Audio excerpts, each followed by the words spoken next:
Que se passe-t-il si votre voiture tombe soudainement en panne de carburant pendant que vous conduisez? Dès le démarrage du véhicule, le système d'alimentation en carburant continue de fonctionner. Sans carburant, un moteur n'est qu'un tas de ferraille.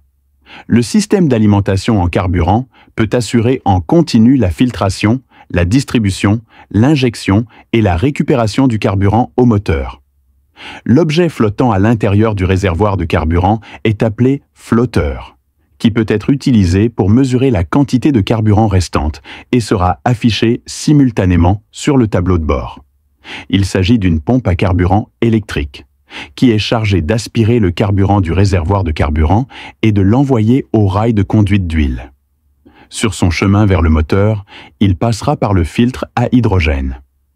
Le filtre à hydrogène nettoie le carburant et filtre les impuretés et l'humidité du carburant, ce qui peut empêcher efficacement le blocage et les dommages de l'eau d'injection de carburant. Avant que le carburant n'entre dans le moteur, il sera détourné vers la rampe d'injection. Le rail est en fait un tuyau d'eau multidirectionnel qui est responsable du transport du carburant vers chaque injecteur. Étant donné que le carburant est pulvérisé dans le cylindre sous forme de brouillard et que la quantité de carburant injecté est mesurée par l'air entrant dans le cylindre, un régulateur de pression de carburant est situé à l'extrémité du rail de guidage pour ajuster la quantité de carburant injecté à chaque fois et la pression du carburant pour le transformer en brouillard. Une fois la pression réglée, l'excès d'huile retourne dans le réservoir de carburant par le tuyau de retour pour former le circuit de carburant. Une fois le moteur démarré, le carburant circulera dans le circuit du tuyau d'huile comme le sang dans le corps humain. Enfin, j'aimerais ajouter un point de connaissance supplémentaire.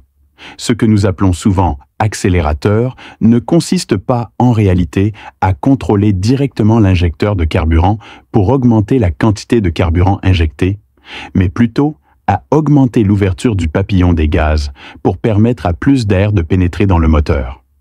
L'unité de contrôle informatique du moteur reconnaîtra la quantité accrue d'air entrant dans le moteur et commandera automatiquement à l'injecteur de carburant d'augmenter la quantité d'injection jusqu'au rapport air-carburant le plus approprié.